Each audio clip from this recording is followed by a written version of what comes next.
반갑습니다. 자, 자동차 구조원리 강의하는 이윤승이라고 합니다. 자, 오늘 동영상 강의죠. 동영상 강의 입문 특강으로 들어감에 있어가지고 일단은 뭐 감사드립니다. 제가 강의하는 자동차 구조 원리를 선택해 주셔서 일단 이렇게 강의를 같이 하게 되었는데요. 자동차 구조 원리 과목 자체가 그렇게 만만하지는 않습니다. 이제 기계적인 요소도 많이 포함이 되어 있고, 그렇다고 뭐 기계에서 끝나는 게 아니라 뭐 전기? 우리 뭐 친환경 자동차 얘기 많이 들어보셨잖아요. 뭐 전기 부분도 좀 할 줄 알아야 되고, 거기에다가 그걸로 끝나는 게 아니라 또 계산, 뭐 공학하는 부분도 포함이 돼야 되기 때문에 좀 쉽지는 않습니다.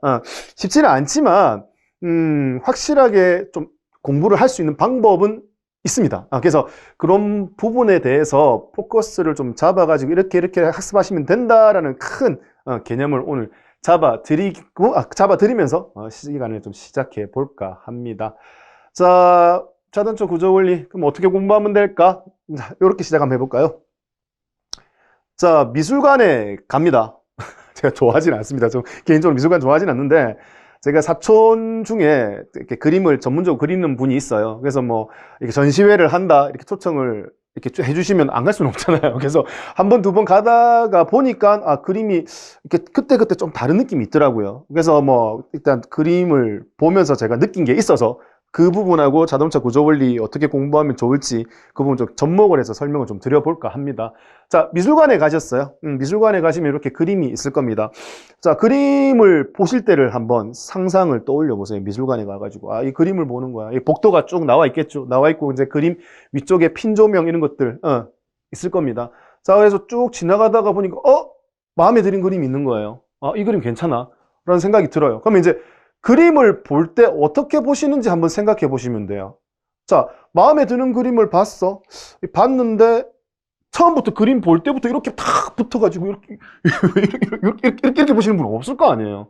이렇게 보는 사람이 어디 있습니까? 이렇게 없잖아요. 그럼 처음에 그림 볼 때 대부분 다 어떻게 해요? 지나가면서 좀 멀찌감치 지나가면서 딱 보다 보니까 그림이 괜찮은 것 같아.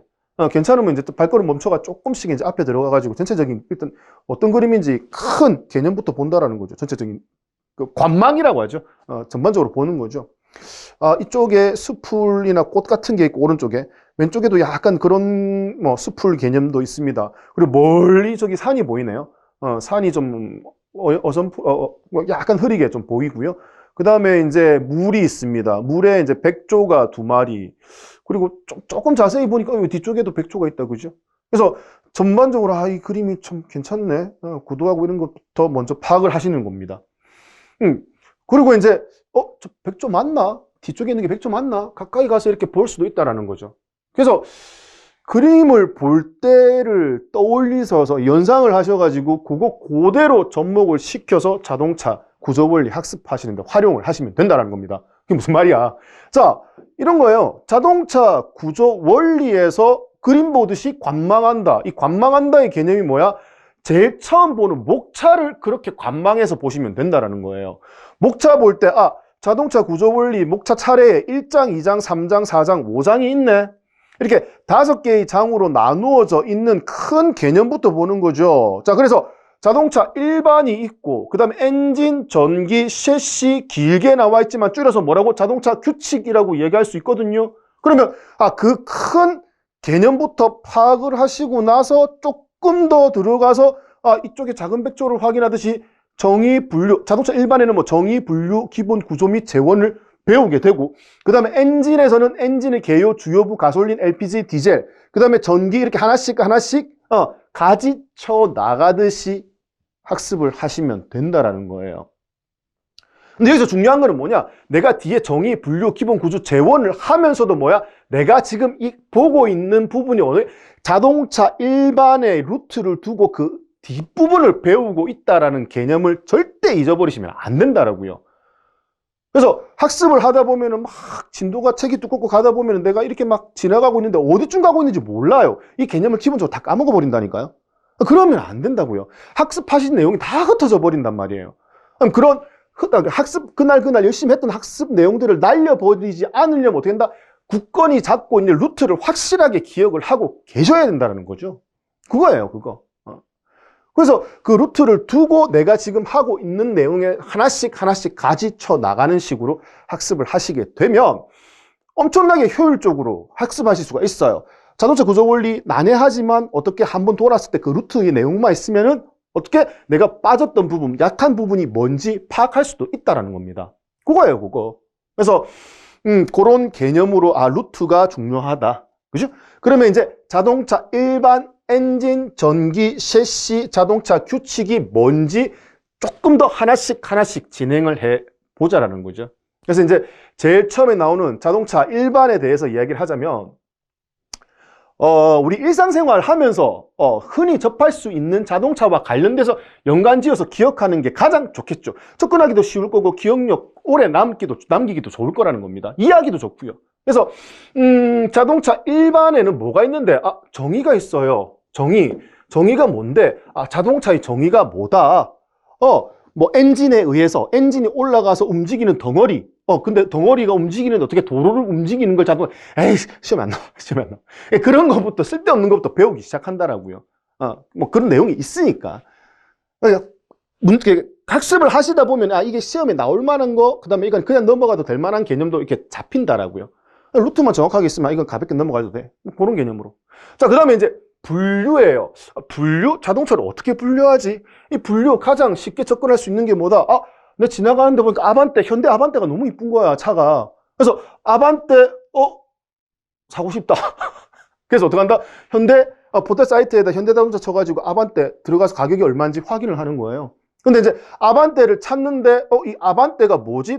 처음에 보니까 뭐 승용, 그 다음 상용, 버스, 트럭, 종류 여러 가지 나와 있어요. 근데 아반떼는 뭐야? 당연히 승용차지. 우리 알고 있는 거잖아요. 그런 거, 그렇게 분류잖아, 분류. 외형으로 봤을 때 승용차, 화물차, 버스, 구분 못합니까? 구분할 수 있잖아요. 거기서부터 시작하는 거예요. 외형으로 봤을 때의 분류. 뭐 그런 것들. 그리고 이제, 요 분류를 보고, 그 다음에 이제 한 번 더 또 클릭해가지고 자동차가 어떤, 크기가 전반적으로 어떤지, 뭐 어떤 재원을 가지고 있는지, 뭐 이런 것도 확인하기 위해서 한 단계 더 들어가는 거예요. 들어가서 보니까 뭐다? 이런 재원 정보라는 게 나오는 거죠. 그러면 내가 적어도 구입할 차량의 사이즈가 얼마 정도 되는지는 판단할 수 있어야 된다는 거예요. 홈페이지 보면서. 그래서 홈페이지 들어와서 내용을 보니까 뭐가 있는데, 이게 자동차 전체 길이 앞에서 뒤에까지는 뭐야? 4650 밀리미터 되겠네요. 그죠? 이 정도의 전체 길이를 가지고 있구나. 전장. 그리고 주차할 때 폭 이런 거 중요하잖아요. 그래서 그 폭을 보니까 전 폭이라고 해서 이 전체 폭이 이 정도 되는구나. 그리고 차량의 전체 높이 마찬가지고요. 이렇게 해서 자동차 외관에 관련된 재원을 어떻게 한다? 확인할 수 있고, 재원과 관련된 이 용어들, 전장을 뭐라고 한다? 전체 길이라고 한다. 전폭을 전체 폭이라고 한다. 너무 쉽잖아요. 그런 개념에 대해서 어떻게 한다? 이렇게 분류해놓고 이런 재원에 대해서 또 배울 수 있다라는 겁니다. 그래놓고 조금 더 우리는 자동차 전문적으로 배우는 거니까 조금 더 가자면 그 내용에 또 뭐가 있다? 그 홈페이지 내용을 보면은 엔진 형식이 가솔린 휘발유를 연료로 써. 그 다음에 직분사 모르겠어. 일단 모르겠고 가솔린을 연료로 쓰네. 그리고 우리 배기량 얘기 많이 하잖아요. 경차는 1000cc보다 안 돼야 된다. 이런 얘기도 있잖아요. 이거 얘는 1600cc 거의 다 돼가네. 그리고 우리가 1.6이라고 많이 이야기를 한다. 이게 배기량이구나. 그런 것도 배운다고요. 어디서? 여기서 재원. 자, 그 다음에 이제 최고 출력. 출력 마력은 들어봤어. 마력을 PS라고 하는구나. 근데 이 마력 PS가 재고 높은 건데 계속 나오는 게 아니라, RPM. 계기판에 보니까 엄청나게 열심히 움직이는 거. 가솔린 페달 밟을 때와 밟지 않을 때 열심히 움직이는 거. 그게 엔진의 회전수를 얘기하는 거고, 엔진의 회전수가 6300이 엄청나게 높은 거죠. 거기서 이 정도 마력이 나오는 거구나. 감을 잡아가는 거예요. 자, 그 다음에 어떻게 4500rpm에서 토크는 뭐야? 좀 뒤에 배우시면 알겠지만 세게 구르는 거. 회전력이에요. 바퀴가 얼마나 세게 구르느냐. 이런 회전력과 관련된 걸 우리 토크라고 하는구나. 하나씩 알아간다는 개념이에요. 재원에 대한 내용들을. 그리고 이제 복합 연비 리터당 어떻게 이 정도 키로수를 가는구나. 그리고 차량이 비었을 때 무게를 공차 다 비었을 때 한 1205kg 정도 되는구나. 이런 거잖아요. 이런 거. 그래서 이런 우리가 일상생활에 필요한 내용들, 자동차에 대해서 내가 궁금한 것들 해소하기 위해서 쓰는 게 뭐다. 이 자동차 일반에서 이거 배우는 거구나. 이거 배우는 거구나. 그치?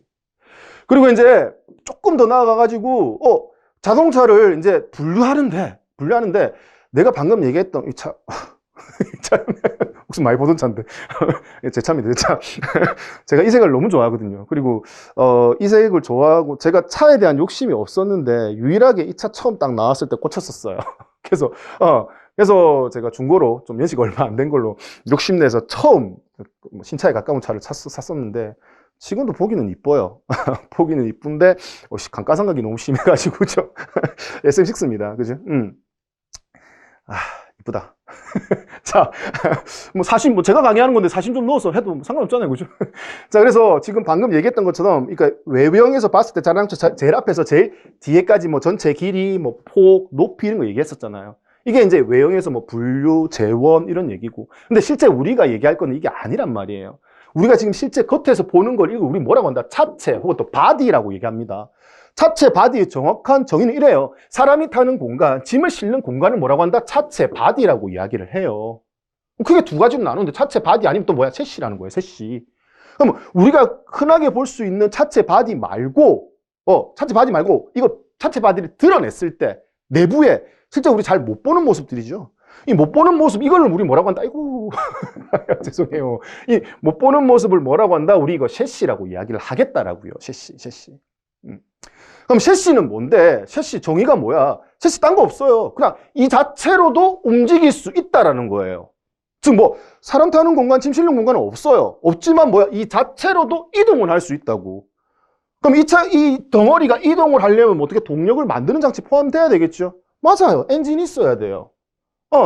그리고 엔진이 처음부터 도는 거 아니잖아요. 자동차 타가지고 시동을 걸어서 어떻게 처음에 탁 움직이게끔 만들어줘야 되잖아요. 그 움직이게 만들어주는 게 외부에서 배터리로부터 전원을 받은 모터가 엔진이 처음에 빵 터질 때까지 계속 전원을 넣어주는 거죠. 그런 거 배터리, 모터, 그 다음에 이렇게 전기를 넣어줘가지고 처음 시동 걸리게 하는 데까지 해주는 거. 그리고 이제 시동이 걸렸어. 시동이 걸리면 배터리에 이제 전기 썼잖아요. 그럼 다시 어떻게 충전해주기 위해서 충전기 좀 걸어줘야겠죠. 이런 일련의 장치들을 우리 전기장치라고 얘기를 해요. 그래서 전기장치도 포함이 되죠. 차량을 움직이기 위해서는. 그리고 이제 엔진에서 동력이 만들어졌어. 그래서 만들어진 동력을 바퀴를 굴리기 위해서 어떻게 여러 개의 기계장치를 거쳐야 된단 말이에요. 그 기계장치를 거쳐가지고 동력이 전달되는 과정에 대해서 이야기를 해야 돼요, 또. 그리고 노면에 충격받았어. 운전자가 충격을 느끼지 않게끔 스프링에 대한 이야기를 해야 돼요. 그리고 자동차를 내가 원하는 방향으로 움직일 수 있는 장치, 핸들과 관련된 이야기도 해야 되지요. 그리고 자동차 속도를 높이는 것보다 안정적으로 줄이는 게 더 중요하다라고요. 브레이크, 제동장치라고 하는 이런 녀석까지 전부 다 어디에 포함이 된다? 셰시의 범주 안에 다 포함이 된단 말이에요. 원래 셰시가 이랬습니다. 근데 이제 이 셰시를 배우려고, 이게 이제 우리가 이게 메인 배우는 거거든요. 셰시라고 딱 배우려고 너무 범주가 많은 거예요. 그래서 좀 세분화하자. 그래서 세분화하자 해서 이렇게 동력을 발생시키는 장치를 따로 빼가지고 우리 어디서 배울 거다? 엔진 파트에서 배우자. 그리고 배터리, 모터, 전기를 충전하는 장치 이런 것들을 모아가지고 어디서? 전기라고 묶어가지고 배우자. 그 다음 엔진에서 만들어진 동력이 바퀴까지 어떻게 전달되는지 그 중간 거치는 과정들 묶어서, 혹은 스프링, 핸들, 브레이크 묶어서 작은 범주의 셰시라고 어떻게 큰 범주의 셰시가 아닌 작은, 요 안에 들어가는 작은 범주의 셰시라고 둬서 편의상 둬서 배우자. 그래서 2장, 3장, 4장이 뭐가 된다? 엔진, 전기, 셰시가 된다. 이렇게 보시면 된다는 거예요. 그러면 그 이에 관련된 내용들이 전부 다 지금 어디서 나온 건데? 자동차 일반에서 다 나오는 거잖아요. 그죠? 그러면 자동차 일반에서 자동차 일반에서 자동차는 차체와 셰시로 나눌 수 있어. 그죠? 근데 셰시는 다시 엔진, 전기, 셰시. 자동차 일반은 엔진, 전기, 셰시를 배우기 위해서 기본적으로 좀 알고 들어가야 될 내용들을 포괄적으로 언급하는 거구나. 이게 잘 되어 있어야지만 2장, 3장, 4장이 수월하게 학습될 수 있겠다라고 정의할 수 있다라는 겁니다. 그죠? 자, 그래서 그것대로 가는 거예요. 그것대로. 그래서 제일 처음에 나오는 게 뭔데? 자동차 일반이에요. 정의, 분류, 기본 구조, 세원 이렇게 배운다고요. 자, 그 다음에 이제 뭐다? 엔진에 대한 이야기를 하겠다고요. 셰시 범주 안에죠. 요거 세 개로만 움직일 수 있다. 이 세 개를 뭐 묶어서 셰시라고 한다. 범주가 너무 많으니까 동력을 발생시키는 장치, 엔진. 그 다음 뭐야? 배터리. 아까 모터. 그죠? 모터. 그 다음에 어떻게? 불꽃 주는 장치, 충전 장치. 묶어가지고. 어떻게? 전기에서 배우자. 그 다음에 어떻게? 동력이 전달. 엔진에서 동력 만들어서 바퀴까지 어떻게 전달되는지. 그리고 뭐야? 스프링, 핸들, 브레이크. 어디서? 사장의 셰시에서 배우자. 트리를 잡으셔야 되는 거예요. 지금 큰 관망하듯이 전체적인 개념을 설명드리고 있는 거예요. 그래서 이거 잘 파악을 하시고, 그 다음 뭐야? 맨 마지막에 있는 게 뭐? 자동차 규칙과 관련된 거. 이렇게 크게 이거는 범주가 중요한 게 아니기 때문에 가볍게 터치하고 넘어가시면 된다라는 부분인 겁니다. 그죠? 자, 그러면 이제 가보지요. 그러면 이제 일반에 대해서는 대충 마무리, 말씀 설명드렸으니까 이제 엔진에 대해서 한번 이야기를 해보자라는 거예요. 자, 동그라미 쳤잖아요. 동그라미 쳤다는 얘기 뭐야? 엔진이 제일 앞에 있다는 얘기예요. 앞에 있다. 그러면 우리 지나가는 차량들, 도로 딱 나가가지고 지나가는 차량들 보면서 저 차량의 엔진은 어디 있어 정확하게 얘기할 수 있으세요? 있어요. 어떻게 알 수 있는데? 이거죠. 자, 대부분 승용차가 많이 지나가요. 승용차, 그 다음에 RV 차량, 뭐, 지나가는 거 많이 봤어요. 그리고 뭐, 고장난 차량도 많이 한 번씩 보셨을 거예요. 그러면 갓길에 대가지고 고장났을 때 이제 어딘가를 열어놓죠. 내가 고장났다는 걸 알려주기 위해서. 그래서 일반적으로 어떻게 엔진이 고장났을 때 여는 부분, 엔진 대부분 다 제일 중요한 부분이고 차량에 문제 생겼을 때 그 부분을 정비하기 위해서 열어놓는다고 보시면 돼요. 우리 본닛이라고 하는 거. 그래서 승용차는 본닛을 어떻게, 본닛이 앞에 있죠. 앞을 열어요. 앞에 열고 그 안에 뭐가 있기 때문에? 엔진이 있기 때문에. 뭐 RV 차량도 마찬가지잖아요. SUV 이런 것들도. 그래서 승용차, SUV, RV 전부 다 어떻게 한다? 엔진이 앞쪽에 위치한다라고 판단할 수 있어요. 그죠? 그리고 이제 화물차 한 번씩 고장난 거 보신 거 있으실 거예요. 아니면 뭐 큰 정비 공장에서 이렇게 화물차가 있으면 운전석, 동승석, 사람 타는 공간이 이렇게 쭉 제껴지는 거 보신 적 있으실 거예요. 틸트 되는 거, 각도가 꺾이는 거, 탑 부분이. 그래서 이거 쭉 꺾어가지고 요 안에 뭘 점검하기 위해서 요 안에 뭐가 있다? 엔진이 있다라는 개념인 거죠. 그래서 화물차 역시도 어떻게 엔진의 차량 앞, 뒤로 봤을 때 어떻게 엔진이 위치가 앞에 있다라는 개념이에요. 화물차도. 그리고 버스 고장난 거 보신 적 있죠? 버스. 버스 고장나니까 어딜 열어놔요? 버스 고장나면 어떻게 뒤를 열잖아요. 그럼 뒤에 뭐가 있다? 버스는 뒤에 엔진이 있겠구나. 그런 개념이에요. 그래서 버스 엔진 뭐 뒤에 있다. 그러면 이제 승용차하고 화물차는 앞에 있고 버스는 뒤에 있다. 엔진이 위치 뭐 이런 것들도 얘기할 수 있어야겠죠. 그거부터 시작하신다 보면 돼요. 어차피 엔진이 위치를 알아야 되니까.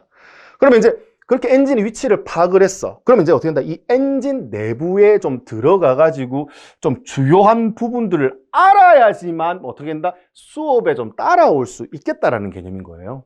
그래서 엔진 제일 처음에 들어갔을 때 이제 개요, 뭐 엔진이 뭐 어떤 거에 해당이 된다. 그리고 엔진의 위치 이런 거 얘기할 거고요. 그 다음 뭐 나온다? 주요부가 나오죠. 주요부. 그래서 엔진의 주요부라고 해서 들어가게 되면은 엔진 내부로 들어온 거예요. 엔진 내부로 들어왔는데 이게 시스템이 엄청나게 복잡하게 움직이잖아요. 이제 시스템이 엄청나게 복잡하게 움직이는 부분에서 이제 뭐 기구학적으로 여기에 뭐가 열리죠. 얘가 뭐 열렸다 닫혔다 반복하는데 얘가 열려가지고 뭔가 들어오고 올라가서 뭐 이렇게 빵 터져가지고 다시 열어가 나가고 이런 부분이죠. 그래서 이 엔진의 주요부에 대해서 작동하는 부분을 다 아셔야 돼요. 기본적인 원리를. 시험이 많이 나오니까. 그러면 이 기본적인 원리에 대한 내용을 설명을 들으시는데 여기에 관련된 명칭을 모른다? 답이 없죠. 명칭도 모르는데 어떻게 상사점에서 하사점까지 움직이는 이 공간을 어떻게 한다? 행정체적이라고 하고 이 행정체적을 뭘로 쓴다? 배기량으로, 한 실린더에 배기량으로 쓴다. 이런 얘기가 막 쏟아져 나올 건데 용어를 모르면 어떻게 된다? 이 부분 따라올 수가 없다라는 겁니다. 그래서 엔진 주요부라고 해서 엔진과 관련된 내용들, 이걸 좀 디테일하게 좀 얘기를 할 거란 말이에요. 그래서 여기에 대해서 어떻게 조금 이 부분이 좀 어려울 수 있어요. 왜냐면 우리 영어, 처음 배우실 때 생각하시면 돼요. 처음에 단어 외울 게 엄청나게 많잖아요. 또 잘 안 외워지고. ABCD도 잘 안 돼 있었잖아. 스펠링도 안 돼 있는 상태에서 어떻게 한다? 영어 단어 외우니까 엄청나게 힘들 수밖에 없죠. 자동차 마찬가지입니다. 아까 영어 단어의 A, B, C, D 스펠링의 개념이 뭐다? 루트라고 보시면 돼요. 그 루트가 뭔데? 아까 자동차 일반, 엔진, 전기, 셰시, 그 다음에 뭐 자동차 규칙. 거기에 관련돼서 가지치기 한 개념이 전부 다 되어 있는 상태에서 내가 어디쯤 하고 단어를 외우는지 알아야지만 그게 오래 간다고요. 응용도 가능하고요. 그래서 자동차 구조 원리에서 어떻게 한다? 엔진의 주요부 배울 때는 명칭과의 싸움이에요. 명칭과의 싸움. 단시간 내에 어떻게든 빨리 외워야 된다는 개념이에요.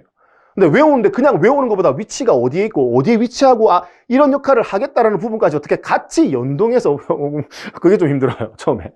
근데 요 고비만 좀 잘 넘기시면 괜찮다라는 거예요. 그래서 이런 엔진 내부를 보면 이런 주사기로 하여튼 수업할 땐 최대한 좀 쉽게 이해하기 쉽게 설명을 드릴 겁니다. 그래서 이런 주사기를 위에서 밑으로 당겼을 때 공기가 빨려 들어올 겁니다. 그죠?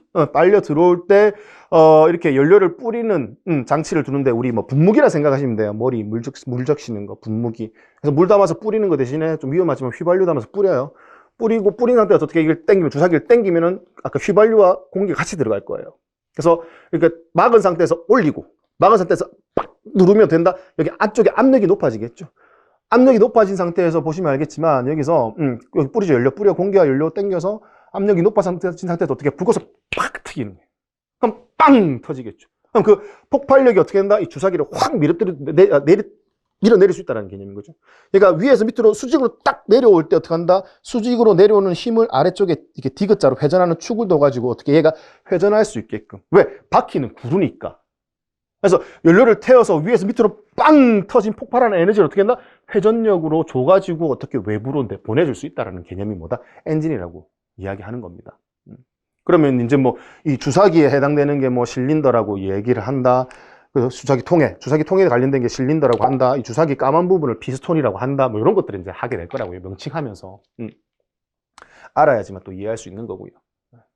그리고 이제 뭐 이렇게 여러 가지 과정 중에 공기와 연료 당기는 걸 흡입, 이렇게 밀어 올리는 걸 압축, 불꽃조가 빵 터지는 걸 폭발, 그 다음에 타고 남은 거 내보내는 걸 배기. 네. 그죠? 그래서 이제 뭐 흡기 밸브, 배기 밸브, 불꽃 주는 거 점화 플러그, 아우, 이런 용어들이 나올 거란 말이에요.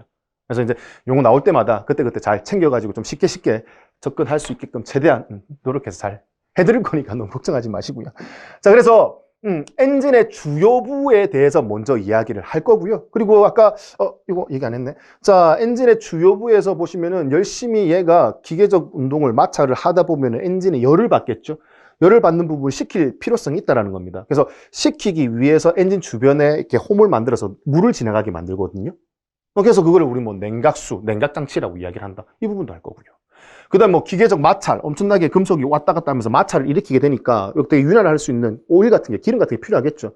그래서 이 기름 같은 걸 넣어가지고 순환시키는 것을 우리 오일과 관련된 거, 이거를 윤활장치라고 이야기를 할 거예요. 그래서 그거잖아요. 그거. 순서를 보시게 되면은 그거예요. 자, 엔진 개념, 기본적인 엔진이 뭔지 개념부터 잡고, 위치 잡고, 그 다음 주요한 부분. 그 다음 가솔린, 그 다음에 이제 여기 빠져있네요. 중간에 이제 뭐 냉각장치, 그죠? 그 다음에 윤활장치. 그게 끝나게 되면 뭐 나온다? 가솔린 엔진, 그 다음 뭐 LPG 엔진, 디젤 엔진. 이게 뭔데? 연료를 뭘로 쓰느냐는 거예요. 똑같이 엔진에서 동력을 만드는데 연료를 어떤 걸 사용하느냐에 따라서 엔진이 좀 어떻게 한다? 각가지 가지는 특징들이 있거든요. 연료 공급되는 과정도 좀 다르고요. 좀 태워내는 방식도 좀 다르거든요. 그래서 그런 부분에 대해서 엔진별로 이야기를 하는 거구나. 그게 이제 뒤에 가솔린 엔진, LPG 엔진, 디젤 엔진 이렇게 나온다는 겁니다. 그거예요. 자, 그래서 크게 나누어 보죠. 자, 휘발유를 연료로 쓰는 엔진을 이제 휘발유 용어로 가솔린이라고 하니까 가솔린 엔진이라고 얘기를 할게요. 그리고 경유를 연료로 쓰는 엔진을 디젤 엔진이라고 이야기를 하겠습니다. 자, 요 두 가지를 구분 짓는 가장 좋은 방법이 있어요. 자, 뭐냐? 자, 우리 초등학교 과학 시간에 비커란 거 기억나십니까? 이런 비커. 자, 이런 비커에다가, 실험용 비커에다가 두 개가 있죠. 하나는 뭘 채운다? 하나는 휘발유를 채우고 하나는 뭘 채운다? 경유를 채울게요. 여기 안에다가. 휘발유와 경유를 이렇게 채웠어요. 휘발유와 경유를 채우고 불을 붙여서 어떻게 한다? 한 번은 휘발유에 던지고 한 번은 경유에 집어넣어요. 그럼 된다? 결과가 달라요. 즉 무슨 말이야? 휘발유에 들어간 불꽃에 의해서 휘발유는 불이 그냥 붙어요. 근데 경유에 성냥을 딱 넣으면 된다? 어떻게? 성냥불이 꺼져버려요. 왜? 이 둘은 뭐가 다르다? 인화점이 다르거든요. 인화점. 외부에 불꽃을 줬을 때 휘발유는 뭐다? 영하 42.8도, 엄청나게 낮은 온도, 지구상의 겨울철 어디 가더라도 요거보다 더 내려갈 수는 없죠. 그죠? 그래서 지구상 어디를 갖다 놓더라도 어떻게 된다? 불꽃만 주면 어떻게 불이 붙는 방식이에요, 휘발유는. 근데 경유는 뭐야? 여름철 암만 더워도 60, 80도 이상 올라갈 수가 없어요. 그렇기 때문에 어떻게 상온에서 선연불 던져버리면 선연불이 꺼져버린다고요. 그래서 아까 그 플래시에서 보셨겠지만 공기가 연료 흡입하고 공기 연료 압축해가지고 불꽃으로 빵 터트리는 거는 뭐다? 아, 가솔린 엔진이고 뭐야? 불꽃을 통해서 왜 인하점이 낮으니까 불꽃을 통해서 점화하는 방식 그 방식을 뭐라고 한다? 아, 가솔린 엔진을 불꽃 점화 방식의 엔진을 사용을 하는구나. 이렇게 결론을 내릴 수 있다는 개념이에요. 그리고 경유를 연료로 쓰는 엔진은 불꽃에 잘 안 붙잖아요. 자, 불꽃에 잘 안 붙는 관계로 어떻게 하느냐? 자, 불꽃에 잘 안 붙어. 안 붙으니까 어떻게 하느냐? 이렇게 해요. 자전책으로 공기만 흡입해요. 그리고 공기만 압축해요. 공기만 압축한 상태에서 압축을 하면은 여기 위쪽에 압력이 엄청나게 높아지겠죠. 압축한 상태에서 압력이 높아진 고압에서 연료를 뿌리는데 뿌릴 때 휘발유보다 엄청나게 높은 압력이 필요하죠. 왜? 휘발유는 들어가는 라인에서 자연스럽게 연료를 뿌리는데 얘는 어떻게 한다? 높은 압력에서 고압에서 연료를 뿌려야 되거든요. 그래서 고압에서 연료를 뿌리면 뿌리는 족족 어떻게 된다? 지가 알아서 연료가 알아서 불이 붙어요. 스스로 불이 붙는다. 그래서 이걸 자기 척화라고 이야기를 해요. 그래서 흡입할 때 뭐만 공기만 흡입하고 압축할 때 공기만 압축해서 고압에서 연료를 뿌리면 뿌리는 족족 전부 다 어떻게 한다? 스스로 불이 붙는다. 근데 이게 스스로 불이 붙으려면 어떻게 된다? 온도가 좀 높아져야 되거든요. 그래서 공기의 온도를 좀 따뜻하게 데우면 좋겠다라고 해서 우리 전열기 히터 있잖아요, 히터. 그런 것처럼 예열 플러그를 집어넣어가지고 어떻게 들어온 공기를 어떻게 좀 따뜻하게 데우면 겨울철에도 좀 시동이 잘 걸릴 수 있겠다. 왜? 불꽃 없이 시동을 걸어야 되기 때문에요. 그래서 불꽃 없이 어떻게 자체 온도와 압력에 의해서 연료가 들어와서 스스로 불이 붙는 그 붙는 점을 뭐라고 한다? 착화점 혹은 발화점이라고 해요. 그래서 착화점, 발화점이 뭐야? 경유가 휘발유보다 낮아요. 그렇기 때문에 얘는 무슨 방식을 택한다? 자기 착화 방식을 택한다라고 정리할 수 있다는 겁니다. 이 두 가지 개념이 정리가 되면요. 우리가 상식적으로 알고 있던 궁금증에 대해서 결론을 알고 있어. 결론을 알고 있는데 그 과정에서 왜 그런지 모르는 것들이 전부 다 해결이 돼요. 그게 뭔데? 연비. 연비 누가 좋아요? 경유, 디젤 엔진이 좋잖아요. 디젤 엔진이 왜 좋은지 얘기해 볼까요? 디젤 엔진은 어떻게 하는데? 휘발유 엔진은 공기와 연료 같이 흡입해. 공기와 연료 같이 압축하잖아요. 이거잖아. 같이 흡입해요. 여기서 보시는 것처럼 같이 흡입해, 같이 압축해. 그러니까 같이 압축하는 과정에서 어떻게 혼합가스이기 때문에 압축할 때 연료가 어떻게 공기와 연료가 아래쪽으로 새어나갈 수밖에 없거든요. 시스템을 아무리 정밀하게 만들어도요. 그러면 연료가 새어나가기 때문에 어떻게 좀 새어나간 상태에서 불꽃을 줬기 때문에 연료를 100% 잘 효율적으로 활용하지 못한다라는 개념이에요. 연비가 어떻게 디젤 엔진이 좋을 수밖에 없죠. 디젤 엔진을 어떻게 했는데 흡입할 때 뭐만 흡입했어요? 흡입할 때 공기만 흡입했어요. 자, 공기만 흡입해. 공기만 흡입해가지고 공기만 압축해. 그럼 새어나가도 공기야. 연료랑 상관없잖아요. 압축한 상태에서 어떻게 압력을 주고 어떻게 연료를 뿌리면 뿌리는 족족 전부 다 어떻게 동력으로 다 사용하니까 얼마나 연비가 좋아지겠습니까? 그거잖아요. 그리고 디젤 엔진이 시끄럽다는 결론. 디젤 엔진이 왜 시끄러운데? 자, 압력이 가해졌을 때 굉장히 높은 압력이 필요하고, 왜? 스스로 불이 붙여야 되니까. 높은 압력에 어떻게 연료가 뿌려질 때도 고압으로 뿌려진다고. 고압으로 뿌려지면서 어떻게 소음과 진동이 훨씬 더 클 수밖에 없다라는 개념이에요. 출력도 좀 높이 나오겠죠. 압력을 많이 주고 뿌린 족족 전부 다 동력을 다 써버리니까. 그래서 디젤 엔진이 소음과 진동이 심한 거예요. 그리고 가솔린 차량보다 디젤 차량이 뭐다? 똑같은 승용차에 가솔린 엔진, 디젤 엔진 들어갔을 때 어느 차량이 비싸다? 디젤 엔진 차량이 비싸다. 왜? 고압으로 연료를 뿌려야 돼요. 그럼 고압 펌프가 붙어야 되죠. 그럼 엔진 출력 일부 뽑아가지고 어떻게 고압으로 연료를 뿌리는 시스템이 훨씬 더 고가일 수밖에 없어요. 정밀하게 만들어져야 되니까. 그래서 디젤 차량이 비싼 거예요. 거기에다 어떻게 시스템 유지하다 고장이 났어. 그럼 고장 났을 때 수리할 때도 어떻게 된다? 정밀한 시스템 수리할 때 훨씬 더 수리비가 많이 들겠죠. 그래서 디젤 엔진이 뭐다? 수리비도 많이 드는 거예요. 그래서 우리가 결론으로 알고 있던 내용들을 어떻게 한다? 기본적인 개념만 알아서 그 개념이 뭘로 시작했는데 얘가 불꽃 점화 방식이냐 자기 착화 방식이냐 요 차이에 따라서 어떻게 장단점을 우리가 구분할 수 있고 그 장단점 결과만 아는 게 아니라 뭐야? 중간 과정이 왜 그렇게 되는지까지 전부 다 설명할 수 있다는 개념인 거예요. 수업은 이렇게 하셔야죠. 따라오시는 거예요. 그거예요. 그리고 이제 요거 말고 LPG 엔진 있어요. LPG 엔진. LPG 엔진이 뭔데? LPG의 인화점은 영하 60도입니다. 얘보다 더 낮아요.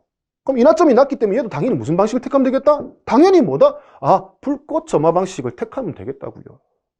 LPG는 가솔린과 거의 동등해요.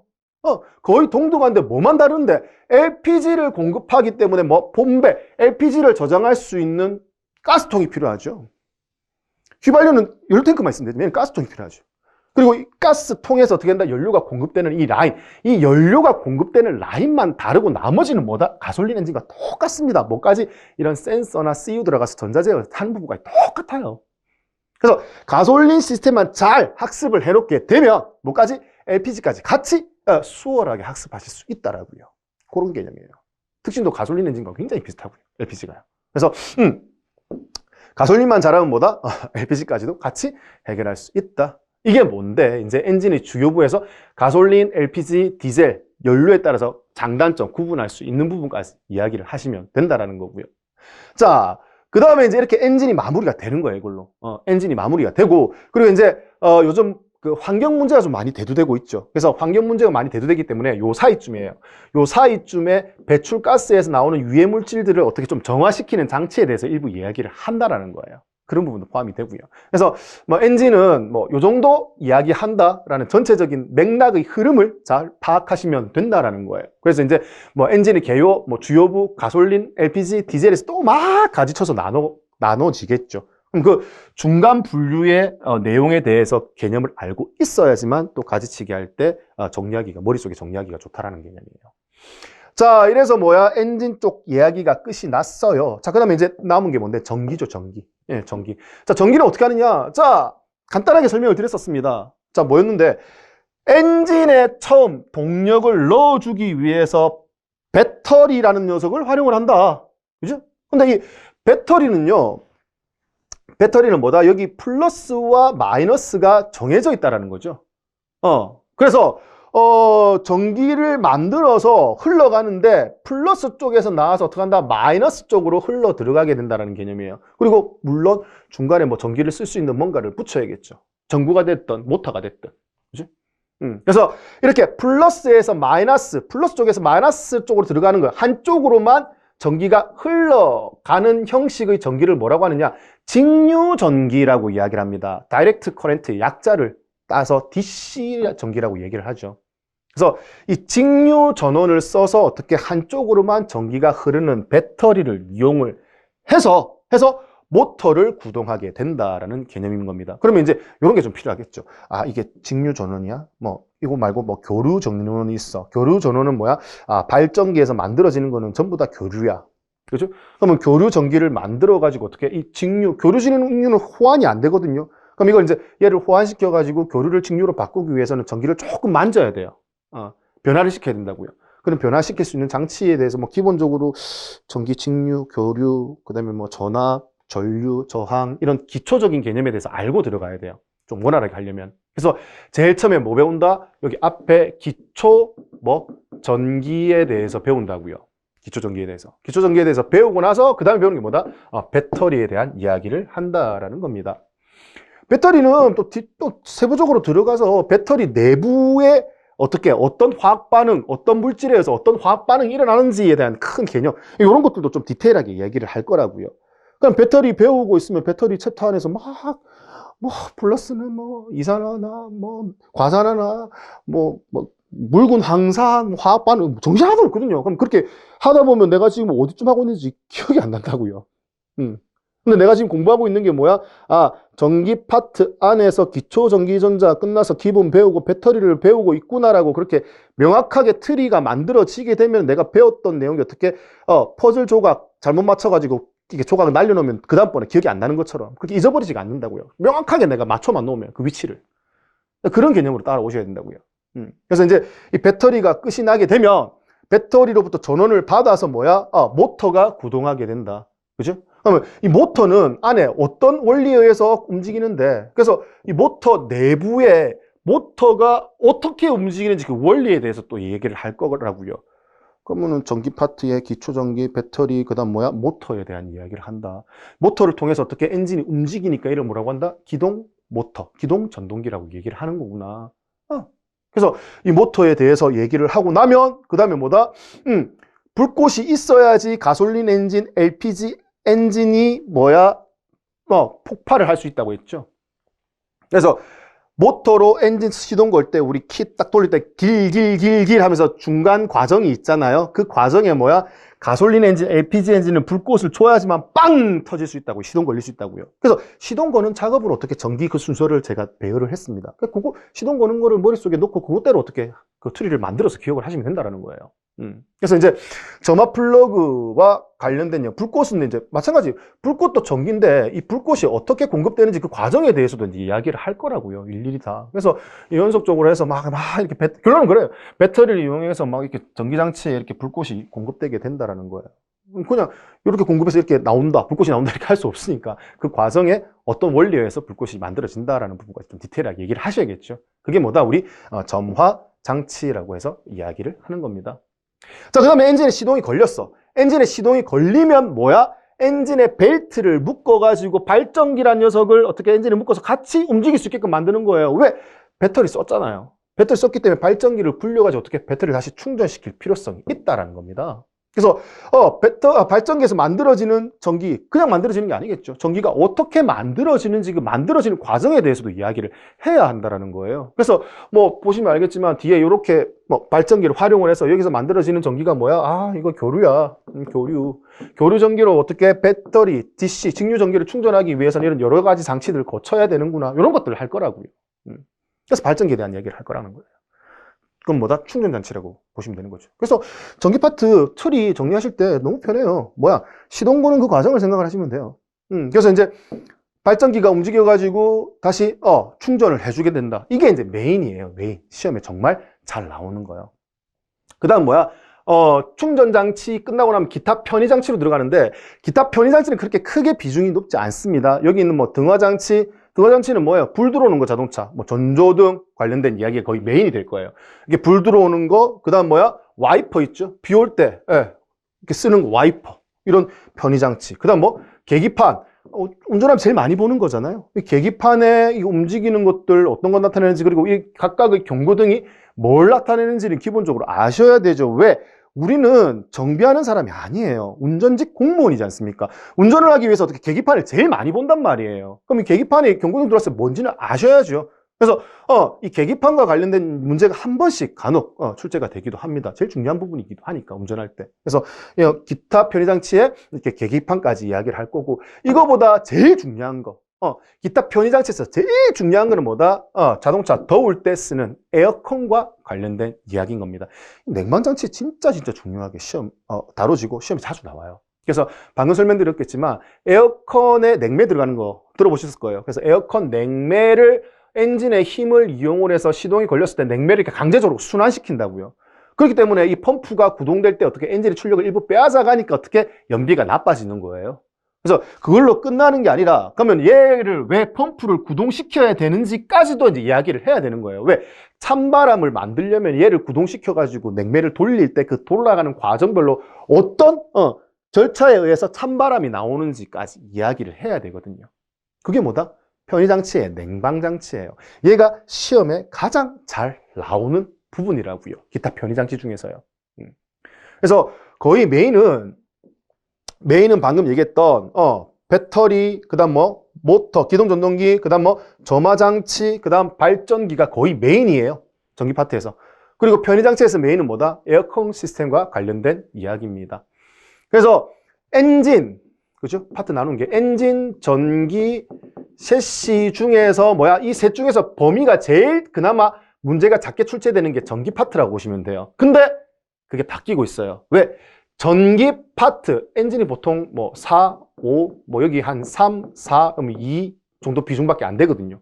10문제 비중으로 봤을 때. 근데 얘가 점점 많아지고 있어요. 셰시도 있고, 그 다음에 엔진 쪽 줄어든다 해가지고. 왜? 친환경 자동차가 어떻게 전기 파트에 포함이 되거든요. 당연히 지금 환경 문제가 대두되고 있으면서 연료를 사용하는 내연기관을 없애고, 특히 경유차 빨리 없애고, 유해물질 많이 나오니까 경유차 빨리 없애고, 뭐 LPG, 가솔린 전부 다 없애겠다는 개념이죠. 그리고 그걸로 통해서 그거 없애고 어떻게 된다? 그 자리를 친환경 자동차로 메꿔 넣겠다고요. 그럼 그 친환경 자동차가 점점 비중이 중요시되고 있으니까 문제 출제되는 비중도 점점점 어떻게 된다? 높아질 수밖에 없다라는 개념인 거죠.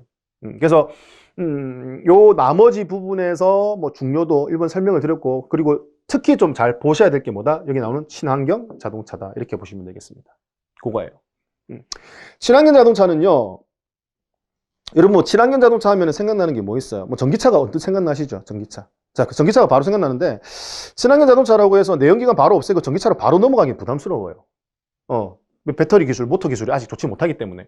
그래서 그 중간에 넘어가는 단계에서 한 단계 거쳐가지고 융합, 같이 좀 쓰면 좋겠다. 한 단계 거쳐가면서 전기차 기술을 조금 더 늘리면 좋겠다라고 해서 중간에 거쳐가는 자동차가 뭐다? 하이브리드 자동차라고 보시면 되겠습니다. 하이브리드. 두 가지를 섞은 거예요. 기존에 썼던 내연기관하고 뭐야? 전기차의 시스템을 같이 두 개 섞어서 접목해서 쓰는 거예요. 그러다가 어떻게 한다? 이렇게 접목해서 쓰는 과정도 점점 바뀐다라는 거예요. 내연기관 위주로 쓰다가 점점 어떻게 된다? 전기차의 위주로 돌아가겠다는 개념이에요. 그러다 보니까 전기차 기술이 좀 단시간에 빨리 발전할 수 있었다는 개념인 거죠. 그래서 그 하이브리드 차량도 어떻게 진행되는 뭐 개발되어 온 과정이 있으니까 그 과정별로 또 배우게 된다라는 거고요. 그러면 이제 이 하이브리드 자동차를 거쳐가지고 결과적으로는 뭘? 여기 나오는 전기 자동차에 대해서 원활하게 학습하기 위해서 원활하게 사용하기 위해서 이 과정을 거치게 된다. 그 과정에 대해서 하이브리드도 학습을 하셔야 되고요. 문제 자주 출제됩니다. 국내에서도 잘 활용을 하고 있기 때문에. 자, 그 다음에 이제 전기차와 관련된 문제. 전기차와 관련된 문제도 좀 자주 출제가 되고 있거든요. 뭐 전기차라고 해서 그렇게 크게 어려운 건 없습니다. 우리 뭐 아까도 자동차 보여드렸겠지만 이 기본적인 자동차의 구동 시스템과 크게 다르지 않습니다. 왜? 이것도 전기차거든요. 왜? 건전지 넣어가지고 모터 돌려가지고 움직이는 차잖아요. 근데 이게 뭐 규모가 더 커졌다 뿐이에요. 여기는 뭐 건전지가 들어가죠. 이 자리에. 건전지는 뭐 플러스와 마이너스가 정해져 있어요. 그렇기 때문에 건전지는 아까도 얘기했지만 뭐 직류 전원, DC죠, DC. 건전지는 직류 전원을 써요. 근데 모터는 뭐야? 여기서 구동하는 모터는 자동차 장난감용 모터는 뭐다? 그냥 직류 전원을 움직이는 DC 모터를 써요. 그렇기 때문에 따로 어떻게 직류를 교류로 바꿔주는 장치 이런 것들이 필요 없죠. 그렇기 때문에 단순해요. 근데 뭐다? 전기차에서는 직류 전원을 이용해서 모터를 구동하는데 모터가 뭐야? 제어하기 좋고 힘 좋은 게 교류 모터거든요. 교류 전원을 쓰는 모터예요. 그리고 교류 모터를 쓰면 좋은 점이 뭐다? 얘가 어떻게 바로 감속이 되면 속도가 줄어들 때 얘가 뭐 발전기로도 쓸 수 있거든요. 그래서 교류 모터를 구동하려고 보니까 직류 전원을 뭘로 교류로 바꿔주기 위해서 중간에 어떻게 전원을 바꿔주는 장치가 필요하다는 얘기예요. 이런 것도 배워야 되고요. 그리고 이제 아까 뭐 얘기했겠지만 감속할 때 만들어지는 전기도 뭐야? 교류예요, 교류. 교류를 뭘로 또 직류로 바꿔서 충전하기 위해서 아까 얘기했던 그 중간에서 직류 교류를 바꿔주는 장치. 그게 거의 메인이라고 보시면 돼요. 그리고 이제 모터를 통해서 움직일 때 모터의 회전성이 굉장히 높죠. 빨리 움직입니다. 빨리 움직이는 거를 조금 줄여가지고 속도를 줄이는 대신 회전력, 토크를 좀 키우기 위해서 뭐 감속기라는 장치를 붙여서 바퀴가 구동이 될 수 있게끔 만드는 거거든요. 이게 메인이에요. 이게. 그래서 이제 요거에 관련돼서 시스템이 좀 대형화되고 전문화되다 보니까 중간중간에 좀 언급을 해야 될 부분들이 조금 있다라는 겁니다. 그래서 그거에 대해서 배우는 게 뭐다? 전기차, 친환경 자동차의 전기차다 보시면 되겠습니다. 자, 그 다음에 이제 걔와는 별개로 똑같이 친환경 자동차인데 뭐야? 수소를 연료로 사용을 한다는 겁니다. 전기차는 충전하는데 시간이 너무 많이 걸린다는 얘기예요. 그래서 그런 단점을 보완하기 위해서 뭐 충전하는 시간, 뭐 LPG처럼 충전을 하는데 뭐 충전하는 시간이 전기차보다 상대적으로 짧다라는 개념이에요. 그래서 이제 수소를 연료로 쓰는 자동차를 우리 뭐라고 한다? 연료전지 자동차라고 이야기를 하는 겁니다. 자, 그러면 이제 연료전지 자동차에서도 마찬가지 기본적인 개념이 중요하다라는 거예요. 아까 뭐 전기차에서는 뭘 저장하는 장치가 필요 없었지만 연료전지 자동차에서는 수소를 저장하는 탱크가 필요하다라는 개념이에요. 그리고 이제 연료전지 자동차의 수소와 그 다음에 자동차 주행하면서 들어온 공기를 어떻게 통해 가지고 전기를 만드는 장치가 있겠죠. 그걸 이제 뭐 연료전지 스택이라고 해서 뭐 전기를 만들어서 모터를 구동하기도 하고 어떻게 배터리를 충전할 수도 있다라는 개념인 거예요. 자, 이제 여기서 또 중요하죠. 자, 모터, 여기, 배터리는 직류 전원, 모터는 뭐야? 또, 교류 모터를 사용을 하죠. 그럼 뭐야? 직류를 교류로 바꿀 필요성도 있고. 그 다음에 어떻게 감속하면서 어떻게 돼? 얘가, 전기를 만들어내는 교류를 뭘로? 또 직류 충전, 배터리를 충전하기 위해서 중간에 거치는 장치. 이런 것들을 이제 우리가 배운다라는 거죠. 어디서? 친환경 자동차의 연료전지 자동차에서. 그래서 그 기본 개념은 굉장히 비슷해요. 일단은 뭐가 다 들어가야 된다? 모터와 배터리가 핵심이라는 거예요. 그죠? 모터와 배터리, 고전압 배터리가 핵심이고 그 과정에 어떻게 전기가 바뀌는 거, 그리고 제어하는 장치 이런 거에 대해서 조금 더 디테일하게 봐야지 뭐가 친환경 자동차를 제대로 학습했다. 이렇게 보실 수 있다는 겁니다. 그리고 이제 이게 여기 친환경 자동차와 관련된 문제가 점점 많아지고 있고요. 많아지고 있고 그 다음에 변별력을 주는 문제도 한 번씩 나오기 때문에 이거는 조금 깊이 있게 다룰 필요성이 있다는 겁니다. 그래서 이 부분은 그렇게 정리를 해 두시면 되겠네요. 그래서 이제 여기까지 해서 뭐다? 전기 파트에서 기초전기전자, 배터리, 기동전동기, 점화장치, 충전장치, 기타 편의장치, 에어컨 언뜻 떠오르네요. 그 다음에 친환경 자동차의 하이브리드 전기차, 연료전지 자동차까지. 그죠? 그래서 뭐가 3장까지 정리가 된다라는 겁니다. 그러면 조금 쉬셨다가 4장부터 바로 이어나가도록 할게요. 목이 물 한 잔 먹고 오도록 하겠습니다. 자, 좀 이따 뵙도록 하겠습니다. 좀 쉬었다 오십시오.